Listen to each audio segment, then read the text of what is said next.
Hello, hello. Welcome, everyone, to another episode of Deepen with Christina. I'm your host, Christina Weber, and I am back in Los Angeles in a yacht, of all places, in the marina, in a basement bedroom of a yacht. I guess that's what you call down under the cabin. And I'm here with Yarixa after Unleash, a 3-day transformational journey off the grid somewhere around Sacramento. You heard her in episode 3. If you're listening to this podcast without listening to episode 3 first, that's okay. But I suggest that after this, go back and listen to that episode, because Yarixa is one of the most fascinating people that I've ever met. And I am so blessed to be a dear friend of hers and to get to witness her in her zone of genius over and over again. She is a master coach. Like, if you think of Tony Robbins at the top of the game when you think of a coach, I want you to add this name, Yarixa, to that list, because she is profound. The way she shows up and how authentic she is in her shares, and how seasoned, well experienced, well educated, and well rehearsed. I have never experienced someone, and I will also add, and mostly all of the time sober. She takes some digestive enzymes I watch her take, but other than that, and some supplements. But for the most part, she is just regulating her own nervous system naturally. And in the world we live in, that is so rare. Prior to Unleash, I had the opportunity to share home with her at the Portal in the Palisades for 3 weeks.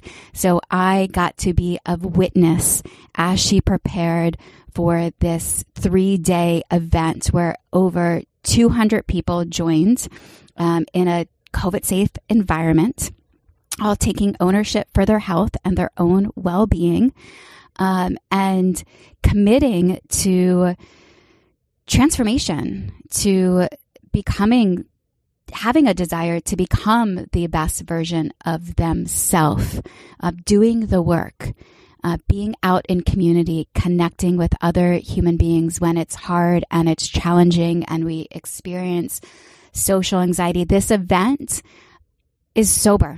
It's a sober-free environment. And for me, as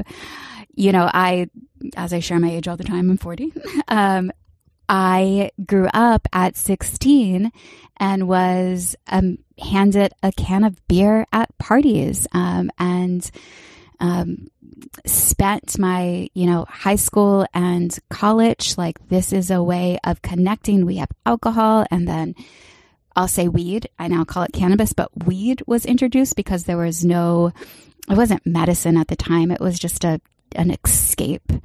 And to now be in the space of Unleash that Yari has created, and to experience that level of freedom without substance is like, wow.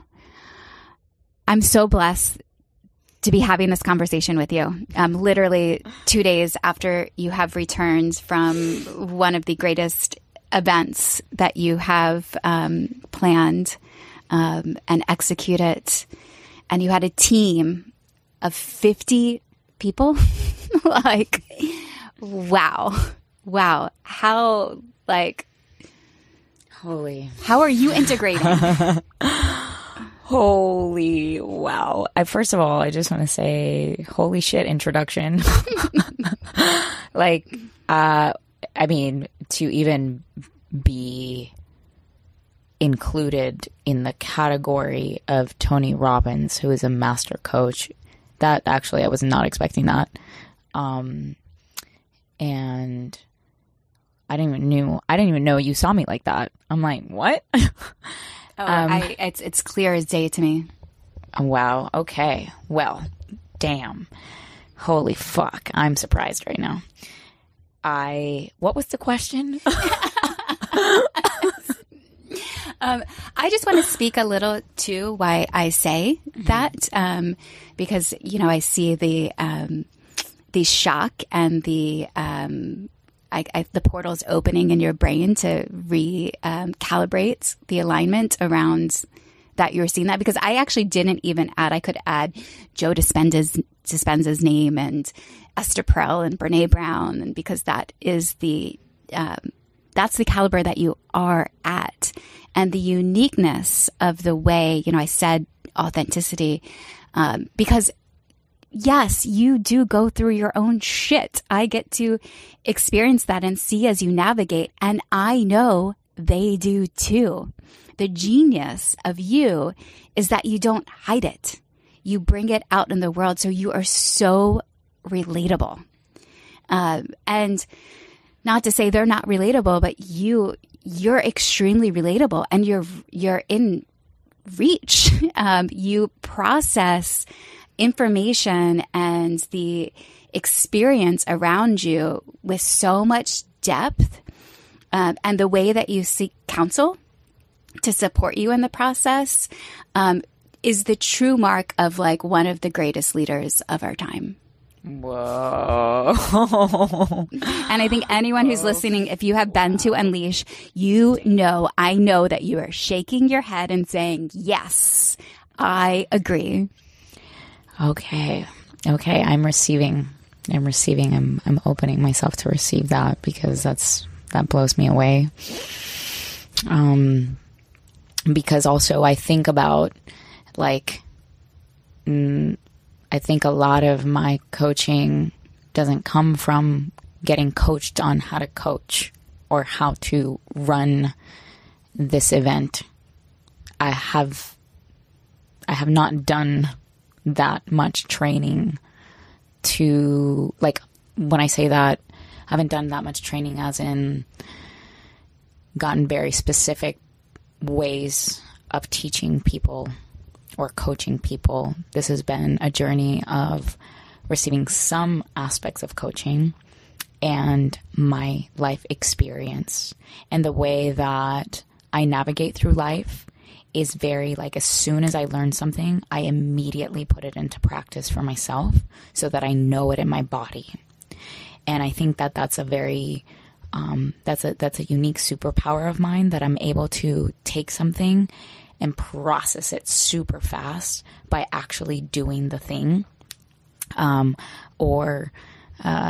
You know, if I learn something about a limiting belief that I have, like I feel myself contracted in the moment, I'm like, oh, okay, wait, let me bring that back to myself and let me internalize that for a second. And I think I need to tap through this, right? I immediately, and when I say tap, I'm talking about EFT, right? Like I immediately process it through myself so that I can clear the way. And I think I'm also able to see, I'm always looking at myself. I'm always leaning into the discomfort. I'm always willing to go to the crevices of the parts that are shameful, of the parts that are full of judgment, of the darkest shadows. And because of that, my makeup of the scorpionic energy, right? Because I'm a Scorpio, I do go into the depths of it all, and I don't ignore anything or sweep anything under the rug. And I think that that allows me to really be with people in a way that I'm able to show up transparently. I have nothing to hide. And I think that that's what you're also speaking to. That makes it so relatable. And I'm seasoned with the experience of learning how to speak with people and dance with them, because I worked in the health and fitness industry and weight loss. And I remember at the very beginning, I made so many mistakes in my early 20s of trying to get people in shape and And having this idea of, you know, if somebody was overweight, it was because they weren't taking care of themselves and they weren't, you know, motivated, and, you know, the things that, how they sell us the weight loss products, right? Of like, when you get that body, then you'll be happy. And the reasons why you're not doing that is because you're not motivated, you're not eating right, and da da da da. And as I started to project that onto the people that I was working with, I learned a lot. You know, and that was not the way. And I had to dig deeply into the psyche of the limiting beliefs, of the wounds, of the traumas of the people, to really help them from an authentic place. And people have many different personalities. So I've worked with hundreds and hundreds and hundreds of people that have led me to be a master of dancing with people and knowing how to read when somebody can receive me, when they can't receive me, how to adapt, how to say something differently so that they're able to receive what I'm saying and respond to it, and not force anything onto anybody, but really allow them to make the decisions for themselves. And I think like that is part of the mastery, is in the fine tuning of the energetics at play and knowing where people are at, knowing when they can and cannot receive. And also being myself so fully and authentically loving and accepting every aspect of myself to show up as bright and shiny as possible, to release the thought that we are too much, to release the thought that we're going to outshine somebody and make them feel bad. And so I show up in my fullness to be a walking, talking example of living life in your full potential. So I'll do whatever it takes and remove whatever blockages I need to remove in order to show up in that way, to points of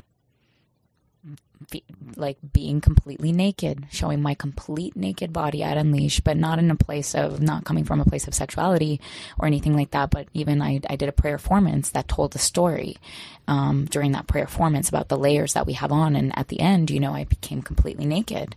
And that is a very vulnerable position for anybody to be staring at my naked body.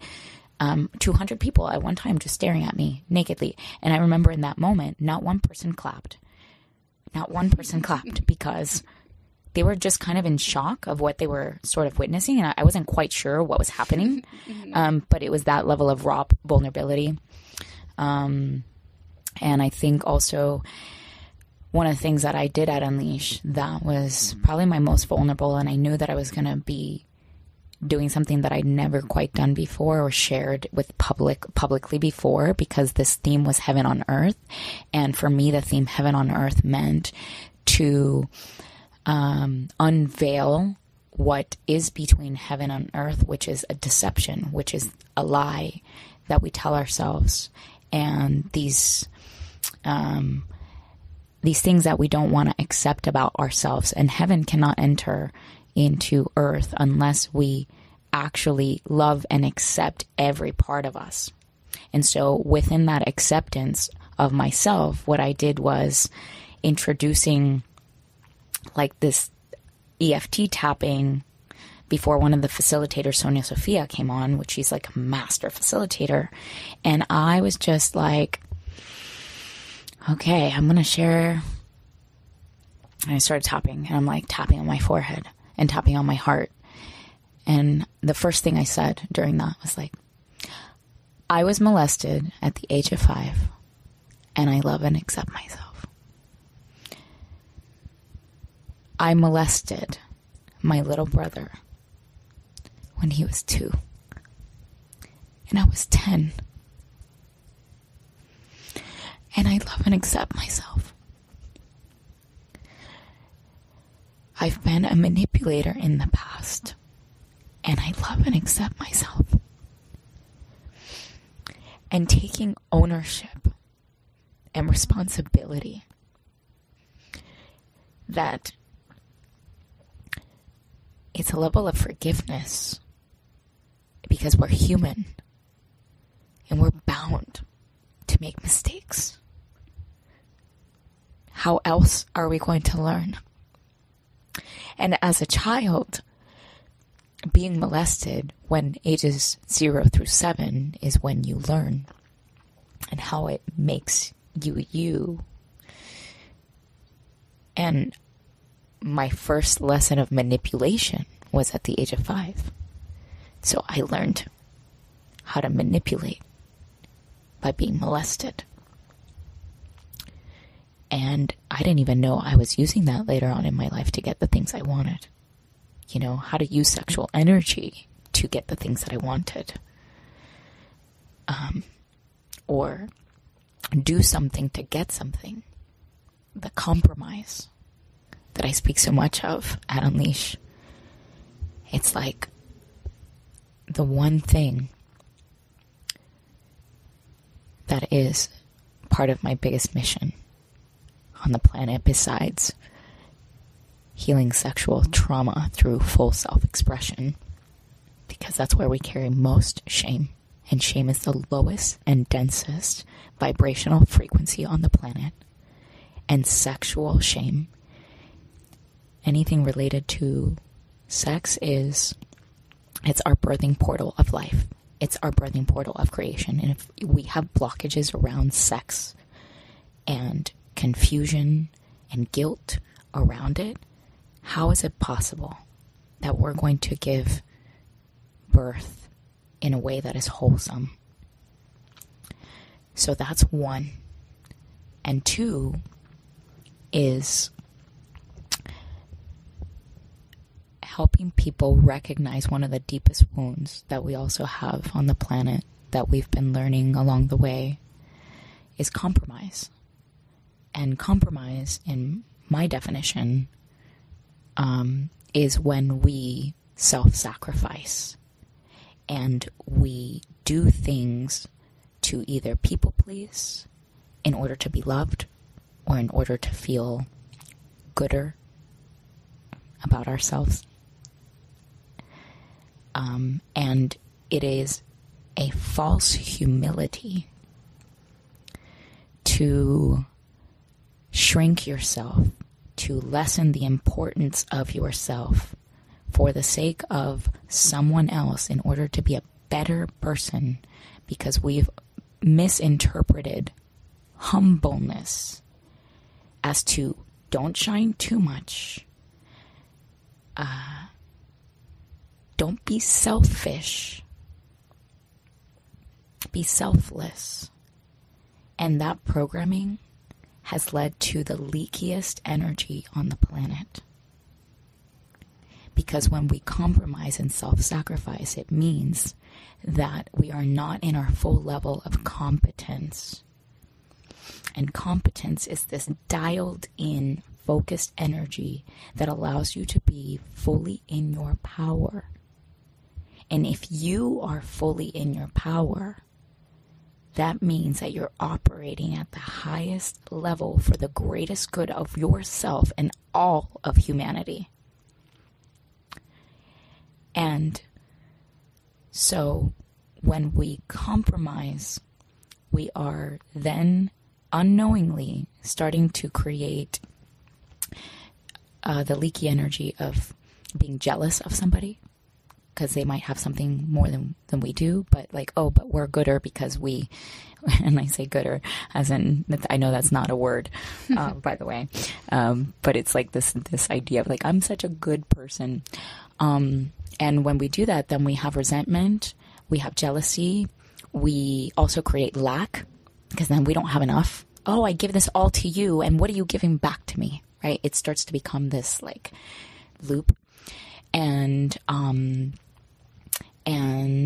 we also create poverty consciousness, because we have now lack that we've created because we're compromising and we're not in our fullest power. And then the comparison starts happening. And then so it just continues to be this leaky energy, and that's one of the deepest wounds. And part of that is because from the conception in the beginning of time, we were born, and as soon as we're born, especially into this physical form, we think that we're separate. And we don't actually think of ourselves as a unified field or an organism that works in harmony. We think of like, oh, I'm separate from you. And that also means that in our religious upbringing, we've been taught that we are less than God, right? We are separate from God. And I can use God, and God, that word will trigger many people. I'm not speaking of the religious, white man with a beard that we're taught in many religions, or I'm speaking of the God, the one all creator source energy, the unifying field of love. That's the God that I speak of when I speak of God, just for clarity's sake. But I say that word interchangeably all the time. And I don't have a charge around it, but some people might. So I just want to explain that. And so when we think we're less than God and we have to serve God, people think that we're trying to serve this thing that is above us, when God, in the way I see, is our highest truth. That is the God that we're serving. And there is no separation of this God that we think we need to bow down to. No, it's like the head bows down to the heart, which is God, the God inside of you, right? The one that comes from a space of love. So the mental chatter that distracts you from thinking that you are less than then creates this, like, puts God on a pedestal. And from that, then we begin to compromise, because we're trying to be humble, to be good, so that we can live up to what God would want us to be. Does this make sense? Mm-hmm. And so then competence. Now, if you don't compromise, if you actually become, I would say, self-love, right? That selfish self-love to then overflow into selflessness. Because when you give to yourself, you're overflowing from a full cup. And it doesn't mean that you never give to people when you're not operating from your highest cup. It just means that when you do that, you give from a place of just pure giving. And that's also, it could be selfish to give selflessly. And when you continue to operate from that space of thinking that, of course I'm inherently rich. I deserve. And you're like, oh, I should make less money, for instance. That's one thought that people have. I should give more to them because, what are they going to think of me if I make more money, for instance? So then you sabotage yourself from making more money to be humble amongst the people so that they can see you as equal. It's a bunch of motherfucking bullshit, because you're not allowing them to rise to their own full self-expression and power, and for them to make as much money also as they want to by being exactly who they are. So bounteousness, which, by the way, this is the 14th gene key I found out for me, and I've been in the practice of this and I didn't even know I was doing it, but my actual genetic makeup and my life's purpose is the 14th gene key, which the city is bounteousness. And bounteousness, which means prosperity and abundance in the fullness of resourcefulness for all, can only happen when you are in full integrity with yourself, serving God, which means your highest truth. Then you become competent. And then as you activate yourself, you're activating other people to be in their highest truth. There is no comparison. There is no competition, because how is it? I'm not here to do Christina's job. I'm not here to be Christina. Christina's not here to be me. You're not here to be somebody else. You're here to be and shine as uniquely you as you can be. The more you are you, the more you get paid. And guess what? That poverty consciousness in this world will go away whenever we love and accept every aspect of ourselves and all of the things that we've ever gone through in this lifetime that make us exactly who we are right now in this moment, because those lessons, those experiences are the greatest gift, the greatest opportunity for us to get clear on who we are. And so my mission on the planet is to unleash people, to get them off of the leash of control that they have placed upon themselves unknowingly, to literally be in their full power and self-expression. And through the embrace of individuality is how we create unity in the world. And another thing I speak about that's really prominent at Unleash is two things that allow you to live an unleashed life is, one, lean into your fears. Two, follow your highest excitement. When I say lean into your fears, is because fear is the mask that freedom wears. Fear is the mask that freedom wears. Because every time I'm sure you've stepped into your fear, all of a sudden this new freedom comes about in your life. Every single time you go on that roller coaster, every single time you jump off that, if you've ever jumped off a plane, had the hard conversation, you expand into a new level of being. And all of a sudden, that hard conversation stops becoming a hard conversation. It becomes easier to speak your truth. Everything becomes easier. Everything becomes lighter. Everything becomes, oh, really? That was it? That's what I feared? Right? It's almost like, oh my God, I've been literally fearing this the whole fucking time. And where else would freedom hide? If we were to, if God were to create a game, of course God is going to hide freedom beneath the thing that we wouldn't want to look at. It's hide and seek, right? You're going to go hide in the place that you don't want people to find you, because then they would win. Anyway, that's my rant for now. That was a rampage. There was my going to my first Unleash in 2018. Abraham Hicks, Esther Hicks. I listened to a rampage, a 14-minute rampage on the way to that Unleash. Mm. And as I'm sitting here holding this mic up to you, as you you just outpoured a rampage. And I looked at the clock and I was like, oh, this is a 20-minute rampage. And to take that and to note that this 20 minutes that you just heard is available to you at any time to come back and listen to it. Because that was just an experience of activating someone into their highest potential. You actually just took me through a journey. I have so many questions. Okay. I'm glad we're on a podcast. so many questions, so many topics to share about. I'm going to start with shame. Because that moment I'm grateful of your willingness to bring that moment back up from the beginning of Unleash. On my way to the event, I rode with a dear friend, and we talked about molestation. He was molested as a child.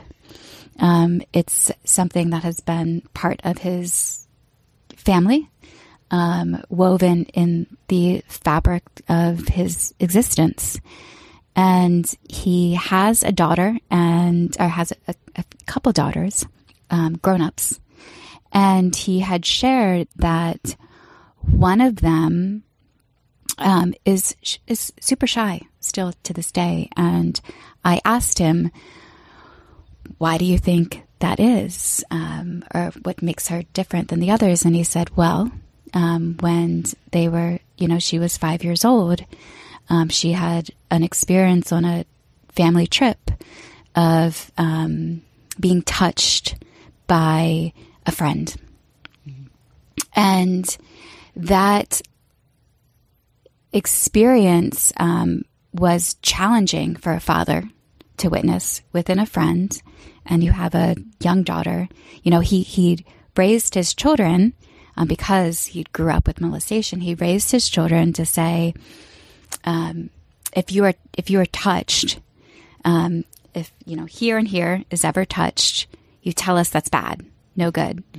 Mm-hmm. And so then the family had to navigate that scenario for like 3 months or so as they were working through it collectively. And she, as a young child, witnessed the controversy around that incident. And it's so important. I share that story because for when I heard it, it's each of these stories that we were let into allow us to open up new ways of navigating these uncharted territories, these things that like are not discussed publicly. And you don't know where to go and turn. And so we're always just doing the best that we can. And I remember in that moment of saying to him, like, well, it's interesting of how do you diffuse that? Like to add to that child at, as a baby and saying, hey, when you're touched, this is what happens. And to know that every child grows up differently and through their own different experiences, and they have their own different wounds. So if this incident does happen to you, that person is maybe not bad. Like, yes, they have they're doing a bad behavior, but they are misguided. And through that misguidedness, this experience continues, so that then the child is not necessarily like the shame that goes along with of having that experience of their own brain trying to comprehend it. So when we then arrived to unleash, and in the opening ceremony, after, your poetry, like, whoa. So you recited this poem and then you began tapping. And when you shared that, I was just like, wow. Because I have known you so deeply and closely for years, and I didn't know that was inside of you. I didn't know that was part of your experience. And I have, Feminine Weapon Day, have been producing for the past 9 years. And we've raised money for children of abuse, extreme poverty, and human trafficking through the Orphan Starfish Foundation and Art Day More. And many of these children that we are raising funding for come from stories of abuse, beyond comprehension, some of them. And I've always thought, I've been thinking for years, like, who are these people that are human trafficking these children? Who's sexually abused? Like, nobody has ever stood up and said, hey, it's me.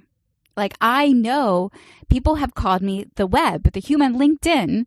I know somebody who works in like every industry, but I've never known anybody who, like, there's all these children who are, molested and human trafficked, but who's doing it? Because nobody is standing forward and saying, I've done it, because of the shame. And it's the cycle that will continue to repeat over and over and over until we have the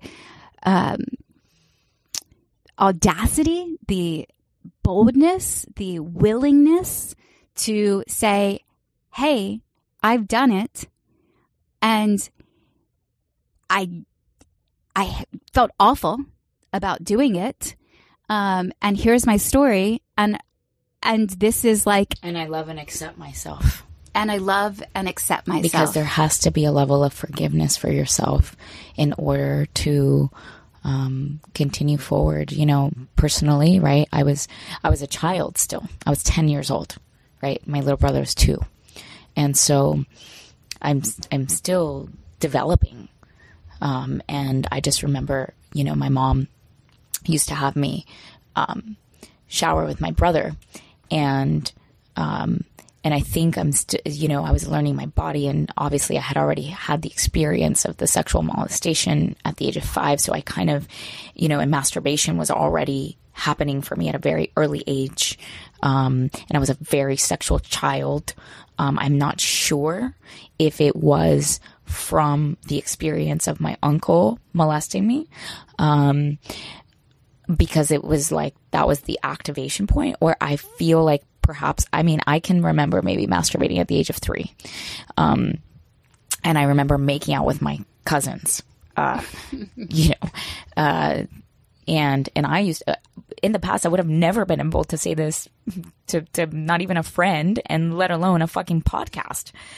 So, but I just want to be so real so that we can all release the shame. It's like, am I a bad person? I'm fucking helping people left and right. And I'm not doing those behaviors anymore, right? Because I've course corrected, because I did the work, and I continue to do the work at every moment that I have an opportunity, that I see something that's off. And, but just to say something about the, so I'm self-developing, right? So 10 to, you know, my brother's 2, and my mom's having me shower with my brother. And then I remember feeling wrong inside of my body. And I just was like, Mom, I don't want to shower with John anymore. And that was it. That was the moment it stopped. And it only happened 2 times with my little brother. But it was enough for me to know inside of me that there was something wrong with that.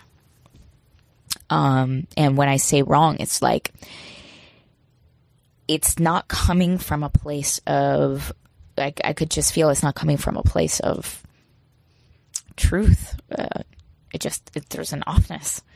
That's all I can say. Like, you know, when you're off. And also when I was 5 and experiencing, but that felt good, but like, I'm confused, but like, there's something wrong that my uncle's doing. And thankfully that my mom had said to me, if anybody ever touches you in this way, tell me. So before that happened, my mom used to tell me this all the time. And she used to drop me off at my grandma's. And that's where my uncle lived. And it started off with like, you know, sit on my lap. And I'd be like, okay. And then, you want to do a pop kiss? You know, I was like, okay. You know, it was just like, and then, do you want to take off my pants? And at that moment, I remember my mom's words. If anybody touches you, you let me know. And I was like, Uncle, actually, I don't want to. Thankfully, that he didn't proceed further. But I remember speaking my voice at the age of 5. And I didn't freeze. Maybe it was because of what my mother said. Thank God. And then that night, she asked me, so how was it at Grandma's, you know? Like, oh, good. And then I had this in the back of my head, and I was like, oh. Yeah, and then Uncle sat me on his lap. And she's like, I'm sorry, what? What do you mean he sat you on his lap? What do you mean, where on his lap? And she started questioning me. And then I told her that then he kissed me. And she believed me. And it's because of that experience of my mother being such a protector that it never occurred again. I didn't see my uncle for 20 years after that. And that's how fierce of a protector my mother was, to not even have a relationship with her brother. I'm not saying that that's the best way, or that's, I'm just saying that that's what happened in my experience, that she believed me when I was 5 and I told her. And that has allowed me to be like a mama bear and a protector as well. And that's what I also get to do at my containers at Unleash. Because I do, now that I'm experiencing a 3-day container where people are so free and so expressed, this is something that people have not learned. People have not learned consent. You don't hear about that anywhere. Definitely not at places where you're dancing fully self-expressed and everybody's going so wild. You might have these workshops in smaller groups, like a consent workshop that's happening at a festival, but that's like, a small section. It's not geared towards everybody hearing the information at one time. And so I've made it a point, every single Unleash that I do, I learned something new. And what I learned was, now we're stepping into realms where people are with each other. They feel comfortable with each other over a span of 3 days. Their hearts are really open. And I'm going to bring my friend Yosef Sagi in. He is going to do this consent talk. And now when we did the consent talk, we did 2 consent talks. We're emphasizing on this because we realize the wounding between the men and the women not speaking up, and men not knowing boundaries. And also, there are women who don't know boundaries, so I don't want to exclude men out, just like they're the bad guys, they don't, nothing like that. We're all responsible, and we all have a responsibility, and this is the conversation that we get to have in a very conscious way, and I feel very proud of what I'm creating. Yeah, and I'll say is, with Yosef's, when he talked about consent, one thing that also stuck to me, he said, the first one that notices speaks up. And that, I think, is really important for, because a lot of, I've had experiences where I've been touched uncomfortably, and in order for it to stop, it's that I have to get to the point where it's courageous to speak up, because I've never been for the most part, in experiences where I practice consent. I wish, we had sex educational programs as teens and even in elementary school that began to teach us to practice, to discover our boundaries, because you have to discover what those are and what you're comfortable with, and then to speak up and say. So I like how also, Yosef was clear that that it's on both parties. As you said, it's both the men and the women, and that they are responsible for sharing, because we all have different spectrums and thresholds and these life experiences. And, you're sharing about this environment that you grew up as a child, and how that created these scenarios and situations through learned behavior. You're learning the behavior as a kid. You're watching around and you're seeing what's right and wrong. How do they move? How do they touch? We're just mimicking. We're playing mirror with one another. And that's how we're learning life language. You hear your mom talking in the kitchen, and you're then going to repeat those words. Kids, when they start saying curse words, somebody around them has saying curse words. So this type, when we start to just to see to rid the shame even that we're putting onto each other, and to create space for people to share their experiences and get curious. Another thing that I appreciate. Just really quick about the consent piece too. It's like, just to give context, consent can be something as simple as, is it okay if I give you a hug? So I just want to preface, like some examples of consent. Is it, would you like to walk back with me and have a conversation, towards when I walk to my tent? And it's just really asking for permission and not go into assumption. And part of the big thing with that, especially when you're in sexy environments like Unleash, right? Or like these sexy environments that you're part of in society, is that we're afraid of rejection. We're afraid of like a person saying something that would reject us and be like, no, right? So we don't even want to put it out there because we're afraid of that. That's one of the biggest fears that people have around asking or killing the sexy moment, or, you know, and one thing that Yosef says so beautifully is that consent is sexy because you get to know the parameters of all the ways that you can play in. You know, like I remember having an experience where I met somebody, and we were being intimate, and I recall that statement from Yosef saying how the first one that notices gets to say something. And I recall this man not creating a container for what we were potentially going to experience. And when we have the boundaries of where we can play in, that creates a level of safety. I'm sorry, but pretty much whenever my pussy opens, it's when I feel super safe, right? My pussy's just like, oh man, oh yeah, I feel so safe to be here. Yes, come in, right? And what I said to him is like, I said, hey, how about we create a container for this experience that we're about to have? And I would love to kiss you, and I would love to be passionate with you, and I would love to be sensual with you. I don't want penetration. So I'm not going to go there tonight with you. So I just want you to know where we're at. How does that feel for you? Right. And so he's like, yeah, that actually feels good. I thought that's where we were moving, he said. I'm like, yeah, but it wasn't stated. So we would have been in this awkward situation of assumption, and I might have felt uncomfortable at points because maybe you were trying to get in my pants, right?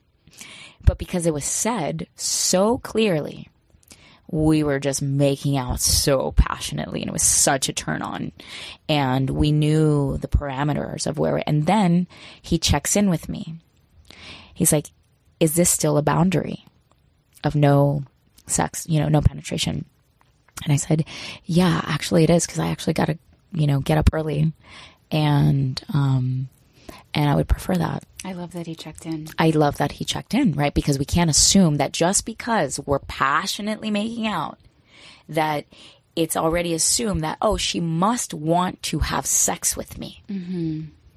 And these are the fine-tuning aspects. She must want to have sex with me, and I want to have sex with her. And I want to have sex with her. Right. Exactly. And that's why it's so important to put context to this so that we understand what we're talking about. Because just because you want something doesn't mean that I want something. Just because you want to give me a hug doesn't mean that I want to receive a hug from you. Right. And so we get to really have such superb levels of communication. And because we've not learned this in a constant way, it's a learning curve. So even if people were to receive this information at Unleash twice in different ways, there still may be people that will still be in the old confusion or old practice or old programming of forgetting to ask, even still. But if people are the other person's able to remember to check him or her, right? Of like, hey, like, you didn't ask me. I didn't actually want to do this, right? They have now an ability and tools to navigate these situations. So we're really educating people on what to do when these awkward situations happen. And now you have tools in your toolbox, right? So that you don't freeze. And that person also who tends to freeze might still have that freezing experience because it's a learning curve. But we're continuing to drive it home and continuously repeating this information because for so many years we didn't learn this. So we can't expect to go to one thing and have it all down pat. I want to acknowledge that, as Unleash began, I had some friends who were new in the space who looked at me and said, is this a sex party? Like, where am I at? Because we're talking so much about sex. And the importance of the conversation like we're having and like you're listening to is around, there's a divide that happens out in the world around people's experiences. Alcoholics go here. Domestic abuse survivors, you go heal over here. And so we're all separating and we're not hearing these stories, which is around when George Floyd's murder happened. And there was there was a frustration amongst Blacks who were like, we've been experiencing this shit for forever. And you guys you're just, however, when you expose yourself and you get curious and you bring in these conversations. So for me, I didn't grow up in a household. I was never told as a child that if someone touches you, come tell me. I never was touched. I discovered masturbation at like 13, 14. Like 14 is when I heard that like men and women and people lick and put their mouth on each other's genitals for the first time. Like I had that first kiss at, French kiss at 10 years old, 11 years old after hearing that was a thing. So for me, this is outside of like, I get to now get curious and to understand the people that I share this planet with. Because otherwise I'm not exposed to it, and I'm pumping my gas, and I think everybody is blessed as having this, non-sexualized childhood in some sense. So when we open ourselves up and get curious and have conversations, deep conversations with each other, that's when we really heal, because we rid the shame, we rid the guilt, we rid the yeah, and Christina, you're one of the blessed ones that didn't experience sexual trauma. The majority of humans have experienced sexual trauma, shame, and guilt. The majority. Yes, and I had my experiences in my 20s. So it came later in life. Well, you're bound to experience it because if the majority of us have had it, yes. Well, at some point throughout this fucking lifetime, you're going to experience it, right? And so, I would say almost 100% of us have had these types of experiences that don't feel good. I want to acknowledge that, because if you're listening to this podcast and you're thinking like, this isn't my life, I can't relate to this, I'm not going to unleash. These are all a bunch of traumatized children. That's not the case. There's so much more that is expressed and discovered there. And it is a space, we come from sex. We come into this world without clothes on our body. And to be able to step back into that space of full expression and freedom. And I've had to learn of the non-comparison. You mentioned non-comparison in the Rampage earlier. Mm-hmm. And I remember when I would first step into these spaces, I said this at Unleashed during, breathwork, when I was sharing about my breathwork experience.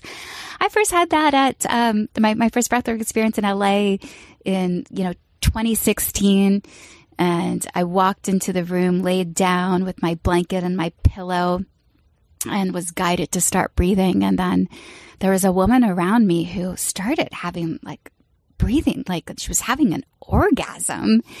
And then there was people screaming on the other side. And I was like, this isn't for me. What is happening? Where are they going?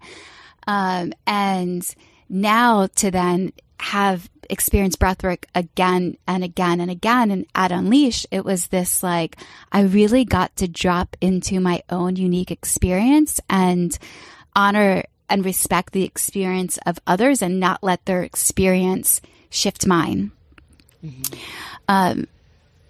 And I just want to say too, like, you know, for those of you hearing this podcast, Unleash is a place that that allows freedom of self-expression. The intention behind it is not to heal, just come and heal your traumas, right? This is not, the container is set and designed for you to be catalyzed into your greatest power and creativity.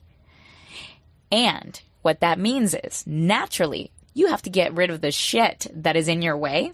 And we have beautiful facilitation and workshops that allow you to do that while at the same time playing like children, like literally adorning yourself in the ways that you have dreamt up to ever, you know, be like, oh my God, like an avatar, right? Like, who do you want to be? Come and be that at Unleash and dance your heart out and sing your heart out and scream to the tops of your lungs if you want to. You are fully free in this environment. And that's why people come, is to experience that. And naturally, it becomes a karmic portal and a dharmic charging station. A dharmic charging station meaning like it's the station that you charge your life's purpose to. Right? Like you're like that battery getting charged up for you to go and do your dream. And that's what it's there for. But in order to do your dream, you have to get rid of the obstacles that are standing in your way. I love you create boundaries Yes, for Unleash 100%. And commitments. And one of those boundaries is that it's a sober event. Correct. Why have you considered taking sex off the table at the event and saying no sex? Why no sex? Okay, so I also want to say that Unleash is a very guided, intuitive expression that runs through me. I am the channel of this. Why it happened was because I unleashed myself at the age of 35 by fully expressing myself in dance, something that I'd never done before. I allowed my soul to move through my body in the way that it wanted to. And all of a sudden, I find myself on my knees being like, oh my God, I'm supposed to do this for people. I don't know how. And what I learned was I was there to inspire people, because at the end of a dance that I did in Burning Man, I had an entire room staring, literally circling me and this other man that I danced with as if we had been performing for them.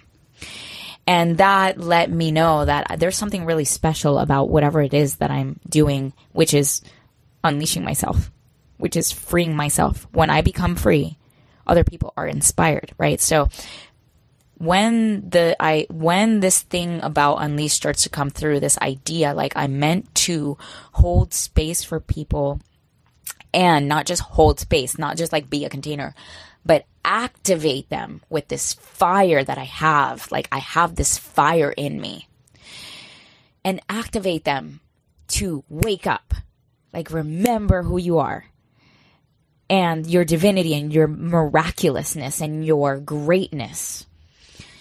That it's not something that I think about with my brain as much as I feel with my intuitive, oh, this is what's happening. Oh, it's called heaven on earth. Oh, I'm supposed to be celibate for Unleash Heaven on Earth. I don't know why. Then all of a sudden I start dating two men that come into my field. I made a decision to be celibate at a time where two men wanted to come into my field. What created what, right? It's very interesting for them to have come in and have supported me in a way that was non-sexual, because Unleash dictates to me what I do. And I don't know how to explain that. It's kind of hard to explain a divinity and the synchronicities and the signs that happen for me that create Unleash. It's like magic, truly. Like the shit that goes down for Unleash to be created. If I were to tell you all the stories of like, you're like, oh yeah, there's no logical explanation for this except for magic. And how I create Unleash, or how Unleash is created. Yes, I put my brain to work when it comes to the execution of the design of the arc and the 3 days and, you know, having the team in place. Of course, there's brain activation that has to go into it. There's logic that has to go into it, but it's not driven from that place. So I haven't received a message telling me no sex. I've received a message telling me this, in order for this to be out into the masses, it has to be a sober experience. That's what I heard. That's what I'm doing. And as I go along the way, I learn new things that I didn't know before. So that's what I can answer to why no sex, because I haven't been divinely guided to doing that. Thank you. Thank you for considering that and answering that question. And I see that you're so guided in this transmission. I'll say this transmission of what you're creating, that it is beyond logic. It is beyond rationalization at times. We have those conversations. You're like, I don't know, this doesn't make any sense, but this is what I need to do. And you learn, and each and every step you are always reflecting back, like, is this it? Is this it? Like there is still deep contemplation around it at the same time that the divinity is coming through you. We're going to wrap pretty soon because I know you actually have to be on a phone call. I do. And there's 2 topics that maybe we can nail or just put a pin in it to come back to. One is around fear and the other is around money. I want to challenge you on this idea of the more that you are who you are, the more money you will be paid. Correct. Why is money associated with value? Because doesn't that limit us? So for me, for example, I'm a startup founder. Yes, I am building something and I see that it's me. It's definitely coming through me. And similar to you, I've seen you in building Unleash. It wasn't that like you started day one of Unleash and you're like, I'm going to start Unleash and I'm going to make $100,000 this year. It's been quite the journey. Struggle. Yeah, you didn't walk into spaces and command a high pay.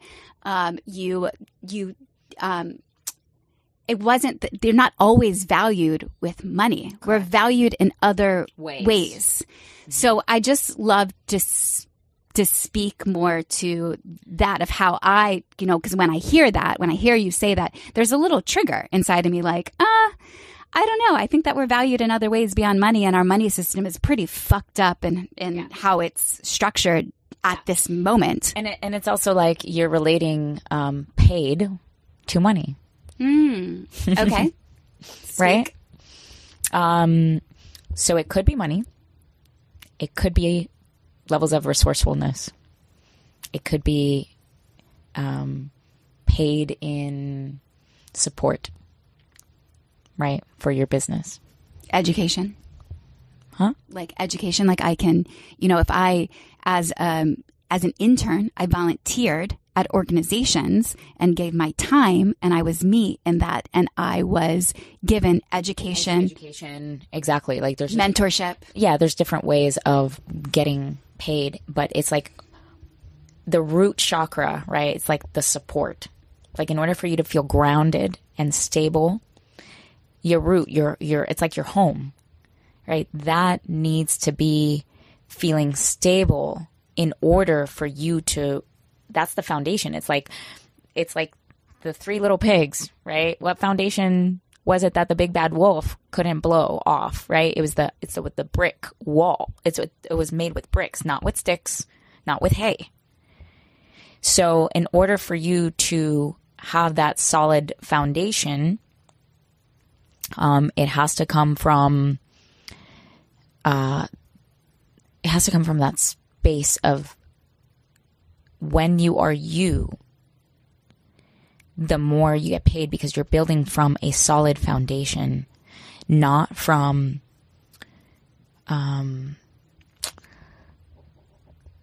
these doing things to get stuff that builds a foundation of sticks, right? It has to come from your truth, right? What is the foundation of you? If you operate from your truth, from your heart, everything is going to stem from that energetic, and all the things that surround you and that are mirrored back to you and reflected back to you are also going to be those things and those people and those opportunities. And of course, as you operate from your truth, you're also going to see the shadows of you, and those shadows and the belief systems that are not in alignment with your truth will also show up. But when I speak to, I don't want to confuse people because sometimes my metaphors sometimes don't make sense. So let me kind of regroup here for a second. Like, when I talk about the more you are you, the more you get paid, currency, right? We understand money is currency. It's a flow. Mm-hmm. You are a channel. If your channel is blocked, like a hose, if there's a kink in the hose, how do you think that water is going to flow? That's the currency of the hose, right? It's the water that flows in the hose. So you are a channel, and money is a current that flows between all of us, right? And so the more you are blocked, you're actually not just blocking your flow of giving and receiving, but you're also, we're in a web. We're all connected, interconnected. So other people can't give you money because your channel is kinked and blocked, and therefore you're also not able to give back in the fullness of you to the world in harmony. So the more you are you, the greater your channel opens to receive more abundance, because there's more currency that flows through you. It's a current. The more narrow you are, the less current, the less water goes through the hose. I love the reframe or the expansion to include currency, and it's beyond just getting paid, because, there's not a ton of money in my bank account right now. I am bootstrapping a startup. We are going to be raising a round of funding. And I'm in a yacht.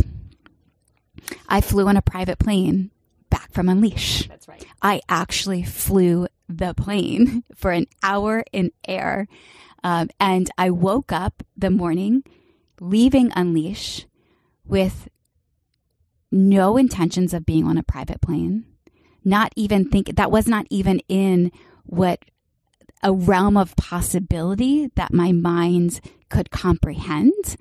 And magic happens. Right. And that's what I'm talking about. Like, I've created a container that is, I'm being so myself, and other people are being so themselves, that who the fuck knew that this man would fly in to come to Unleash in his private plane. And then I'm so abundant and so resourceful that he invited me to fly back on his plane, because he's like, hey, do you need a ride? That's hilarious. I'm asked to get a ride on a private plane back to Los Angeles. What? And then I'm so abundant that I'm like, Christina, this is how solid and grounded I am, that I don't need this to validate my worth. That I say to you, I'm like, Christina, I'm actually really tired. And I still have to talk to a lot of people that are going to come to me, after the closing ceremony of Unleash. And I'm like, I think you should be the one that goes on the plane with him, because I actually can, and he'll probably just give you a ride. So I'm so resourceful that it gives resource to everybody else. Like, you got to fly on this plane because, first of all, one friend invited him. And here's the magic that happens. And then you flew on a plane. Not only did you fly on a plane, you actually flew the plane. You physically flew the plane for an hour. And then now you're on a yacht. And I'm with you here on this yacht that I would have never thought of. But because I'm being so myself, the abundance is beyond monetary. It's resourcefulness at all levels, and we get to experience this magic if we tap into it. And in that closing ceremony, I remember you had these 4 pages of thank yous. And I remember thinking like, feeling like, is Yadi going to thank me? Am I going to be on the thank you? And then, you move through one page to the next page to the next page, and I wasn't. And I remember being like, okay, that's fine, whatever. And then you said something like, if I forget to thank anybody, but who am I to even seek acknowledgement for whatever it may be? And then you said, if I didn't thank anybody, please don't take anything personally. Yeah. I just said, yeah, I really do my best to thank everyone. And if I forgot, please forgive me. Totally. And what did you give me? A plane ride. Thank you. A thank you. Like and actually I wouldn't have offered that to just any person. It was really like, oh, I'm so grateful for Christina, and I know her, that I trust her to go on this plane ride with this offering with this man. And I knew that also they would probably have a connection in different ways because they both do business and whatever. And so I thought immediately of Christina because she's so present in my field, of somebody that I'm so grateful for in my life, that I gave this private plane ride up to give it to Christina, because that's how actually grateful I am. And sometimes we do forget to thank, people. It's not personal. And it's not personal. And that's why I made a list of 4 pages, because it's a lot of people to thank, and you do your best, and please forgive me. Oh, I let go of that. Right. But it was just, I'm sharing your internal psyche. And I think totally. That's how we learn from each of these experiences. And I'm so grateful for you. I know you have the next Unleash coming up in January. Yes. In Miami. Possibly. Miami feels like the jam because January is kind of cold in all other places, but Florida tends to be pretty warm. And Miami, I'm dreaming it up. And I really would love if you are feeling called, because usually it's a calling to this experience. You're like, okay, yeah, this is calling my name. I want to at least get curious about it. Go to Instagram at Unleash Movement, also at Coach Yadi, so that you could see it's 2 different pages. One's more on who I am, and the other one is more about the Unleash experience, right? And all the experiences that the people have there. The transformations are miraculous. It is beyond me what I get to witness of people living out their dreams, quitting certain jobs, leaving certain relationships, getting into new relationships that are more in alignment with them, flying on private planes when you least expect it. That sort of magic is what happens at Unleash. I'm so grateful for you. I am so grateful that I get to be me in this experience of Unleash and promoting Unleash and sharing it with new people and bringing loved ones from other dimensions into this space so that I can relate more to them. It's like, it's my highest excitement. So thank you so much for all that you do, for being a dear friend, for loving every fucking single person that walks through the door and wanting to give them the best experience possible and not stopping for anything less than that. I have, there'll be more podcasts with you, because I have so much more to talk to you about, as always. And thank you. Thank you for this experience. I know you have to jump on the phone. I'm going to give them, just leave with a message about the overcoming of fear to fly a plane. But I'll let you jump so you can go jump on the phone call that you need to do. So the plane ride. Yes. After Unleash, I left with 2 friends. One friend I had just been introduced to. He had this private plane. My plans had changed. Leaving Unleash, I was set to visit my friend, Alora, who is 70 and Alora Anana, I cannot wait to introduce you to her. She has been teaching couples and singles how to have more fulfilling relationships for decades. She's angelic, profound. She is, another masterful teacher, completely unique to what you experience with Yadi. Anyway, so I was set to visit her, and the shame around leaving that would be felt around accepting someone into her home with having flatmates who had just left a 200-person event during COVID. And I can understand the hesitancy. So I rerouted my plans, wasn't quite sure how I was getting out of Unleash, and here this new opportunity came my way. Ventured out to the airport. Midway through the flight, Talia, a friend who was flying with us, sitting in the front seat, turned to me and said, "Do you want to fly?" And the voice in my head said, no, you don't want to fly. You're so comfortable in this back seat. No, you don't want to fly. I said yes anyway. Jumped into the front seat, was handed over the controls of the plane. My palms, my feet, my pits began to sweat. I did it for a minute. I turned the plane. Oh my gosh, my body is like out of wax. Take the controls back. My brain is telling me, tell him, take the controls back. And I kept going. 3 minutes, the fear showed up again. 5 minutes, the fear showed up again. And when I contemplate fear, it's rooted so deep inside of us that it hijacks your brain and it tells you you don't want to do it. I don't want to dance. I don't want to sing. I don't want to freestyle rap. I don't want to fly a plane. I don't want to fly a boat. I don't want to drive an RV. And that, when you contemplate your existence, like why is it that I didn't even think, I didn't have this epiphany beforehand, but when you leave Unleash, you're so opened up and exploring what is in your own reality that I realized that there's other areas of my life where I am saying, I don't want that.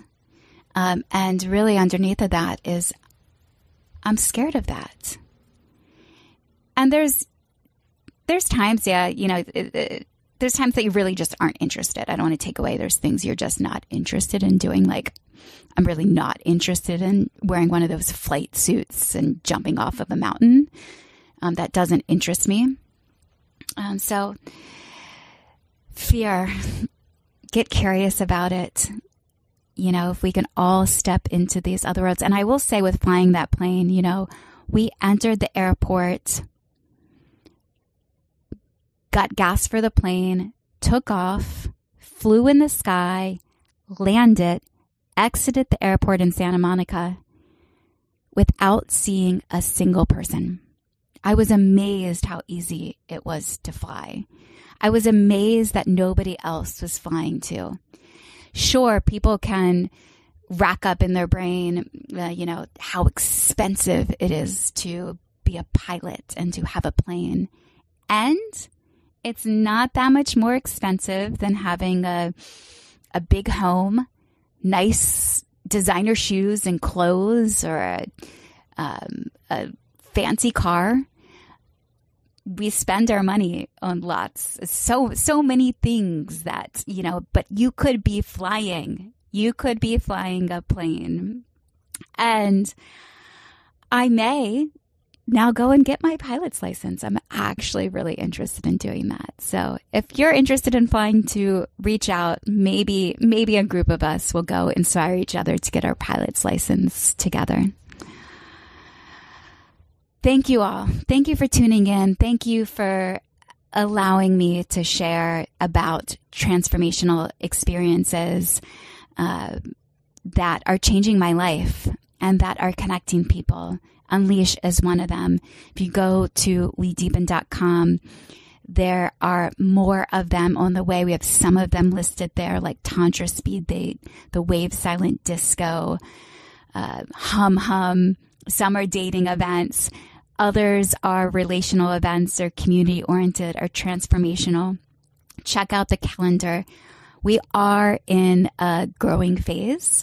I've just brought in a new COO and Chief Operational Officer, if you don't know what that COO means, as well as a CIO, a Chief Integration Officer. So I am also reaching beyond my comfort zone. I'm so outside of my comfort zone, and I do it to share with you. I'm so grateful.